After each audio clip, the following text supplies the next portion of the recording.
Hey everyone, Lewis aka Spider-Man 1991 here, and Wonder Woman is finally on the big screen. The Wonder Woman movie is out. There's been a lot of positive buzz for it. I think with this movie, the DCEU is back on track to where Warner Brothers and DC Comics want their universe to be. I've already seen the movie once. I'm super excited for it.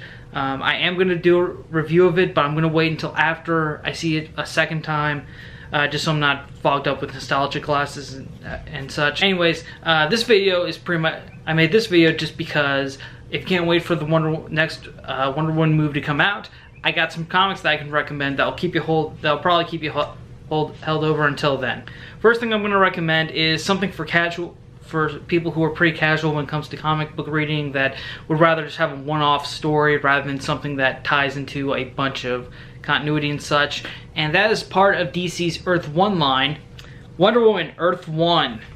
Now the thing about DC's Earth 1 line is this is pretty much a new universe. A lot of their more popular characters such as Batman, Superman, and Wonder Woman are getting their new versions of their history being retold, but it's set in the modern day. It's kind of like DC's answer to Marvel's Ultimate Universe, initial answer to the Ultimate Universe, but they're presenting them in graphic novel format rather than individual issues, which is nice. And I think it's perfect for people who like comics but don't have a lot of time to read it and are pretty casual readers. Basically, Earth 1 Volume 1 is, like I said, Wonder Woman's origin. In this case, it details Wonder Woman when she goes off Paradise Island with Steve Trevor, and eventually the Amazons find her and bring her back to Themyscira, and they discuss with her what she did. And the whole story is actually told, the events of the story are actually told through various characters that Diane has met as she's on trial and on Themyscira for leaving and taking Steve Trevor back to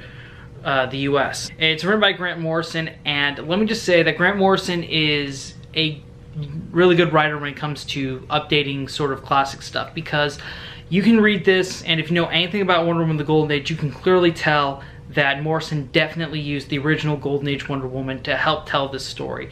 It's very good. I think that it's also self-contained, so if you're a casual reader and you don't have a lot of time to read comics, then I would just say Earth 1 Wonder Woman is the perfect thing for you. Next up, let's just get into the ongoing Wonder Woman titles.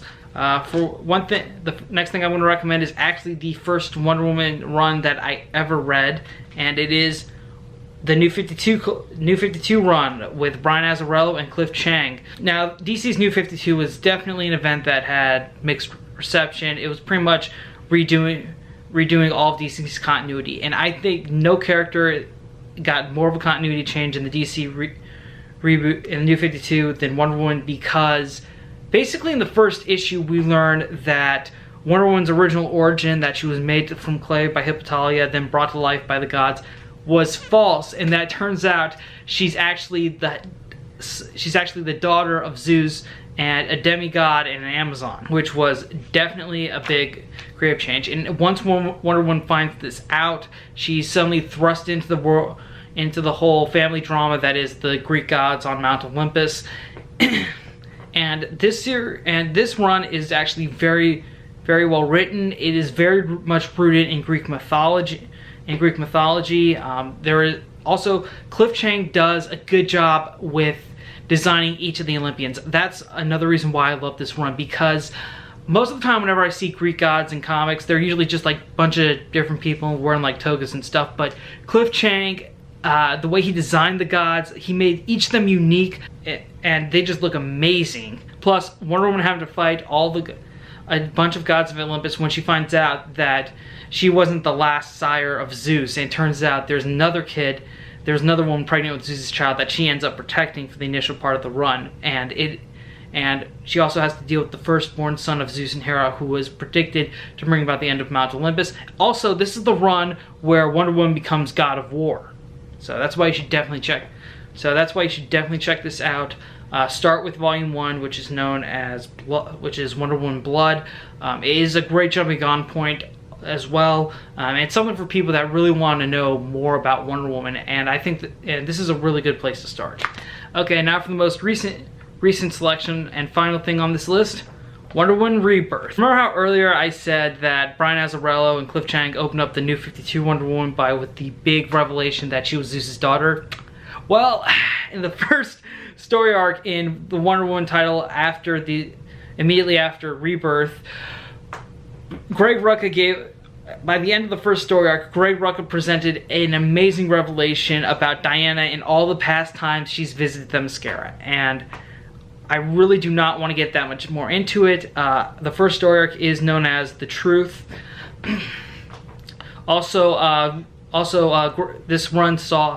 The series saw the return of classic Wonder Woman characters such as Steve Trevor, Etta Candy, and even Cheetah.